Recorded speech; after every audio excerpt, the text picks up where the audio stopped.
আসসালামু আলাইকুম গাইজ, দীর্ঘ অনেক দিন পর আজকে একটা নতুন ভিডিও নিয়ে আসলাম। অনেক দিনই বলা যায় না, কারণ কালকে একটা ভিডিও দেওয়া হয়েছিল। আজকে আমাদের নতুন ফেসবুক পেজ খোলা হয়েছে।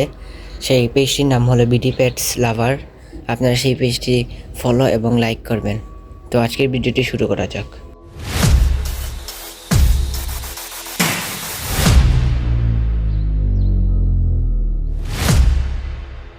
আজকের আমাদের ভিডিওর প্রধান যে বিষয়টি হলো সেটা হলো আমাদের যে ছাদের যে ট্যুর।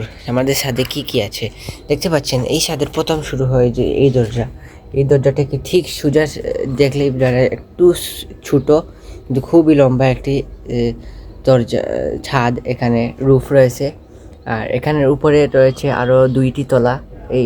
এই তলা মিলিয়ে মোট 3টি তলা। আগে আপনারা যারা বহুত পুরনো আমাদের সাবস্ক্রাইবার তারা মনে থাকবে যে আমাদের আগের যে মুরগির ঘর ছিল সেটা উপরে ছিল, এই 3 তলার মধ্যে ছিল।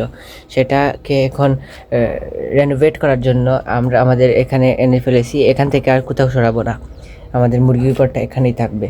আর ঠিক আমরা যদি ডান দিকে আসি, এখানে দেখতে পারবেন আমাদের মুরগির যে ছোটো মুরগির বাচ্চা যেটা রেখেছিলাম এখানে, এই মুরগির খাঁচাটা এটাও আমি নিজে তৈরি করেছি। এটা তো আপনারা নিশ্চয়ই জানেন যে এটা হলো আমাদের মুরগির খাঁচা। এটার ভিতরটা আবার দেখিয়ে ফেলি একবার, যেহেতু দেখার সুযোগ পেয়েছি। এইটা নিয়ে একটা লং ভিডিও আসবে যে এটা বানাতে আমাদের কত টাকা খরচ হয়েছে, কি কি প্রয়োজন লেগেছে এবং কতদিন সময় লেগেছে, এটা নিয়ে একটি ভিডিও আসবে। যেহেতু উপরে আমাদের কাজ চলছে, তাই এখানের উপরে আমরা একটি এই পাটের বস্তা ব্যবহার করেছি। আর ঠিক আমাদের মুরগির ঘরের সাইডেই দেখতে পাচ্ছেন এখানে আমরা কিছু গাছ লাগিয়েছি। এগুলো হলো পেঁয়াজ গাছ। আমরা যেহেতু এখন আমি একটু ব্যস্ত সময় পার করছি।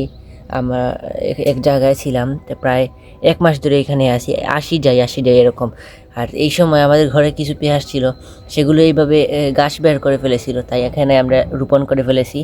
এখানে অনেকগুলো পেঁয়াজের চারা আছে, সেগুলো আশা করি অনেক বড় হবে এবং খাওয়াও যেতে পারে। আর ঠিক সাইডে আমরা মুরগিকে ঘাস খাওয়ানোর জন্য ঘাস লাগিয়েছি।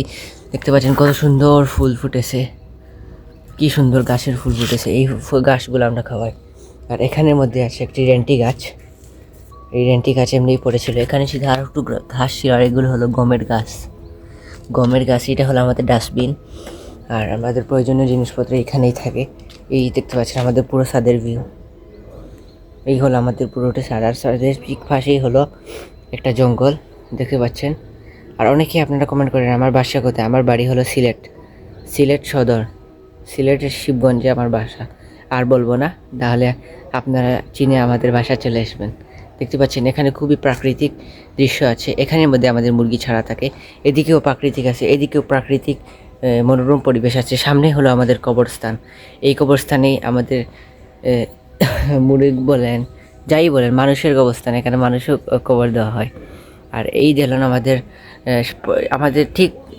আমাদের মুরগির ঘরের ঠিক সোজাসুজি সামনেই হলো একটি বড় একটি গাছ রয়েছে। এই গাছের জন্য আমাদের এখানে খুবই ঠান্ডা থাকে। আর এখানে আরও গাছ রয়েছে। এইখানে আমাদের যে নিম গাছ দেখতে পাচ্ছেন, এই দেখতে পাচ্ছেন নিম গাছ, এই হলো নিম গাছ। আর এই নিম গাছের পাতাগুলো আমরা মুরগিকে খাইয়ে থাকি। এতে মুরগির কৃমির এবং বাকি তথ্য সংক্রান্ত অনেক রোগ ব্যাধি থেকে মুক্তি থাকে।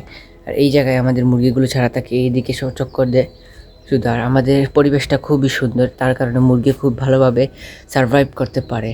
আর এই হলো সাইড, এগুলো খুবই নোংরা হয়ে আছে, কারণ এদিকে আমাদের বিল্ডিংয়ের আস্তরের কাজ চলছিল, তাই এখানে খুবই পরিমাণ সিমেন্টের বালি পড়েছিল, তাই এগুলো আমরা পরিষ্কার করতে পারিনি। মাটিতে আরও ছিল, আমি এগুলো পানি দিয়ে পরিষ্কার করে ফেলেছি, তাই এখানে দেখা যাচ্ছে না।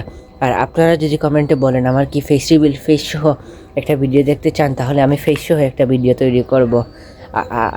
যদি আপনারা চান না আমার ফেস রিভিল হোক, তাহলে কমেন্টে বলবেন ফেস রিভিল না হোক।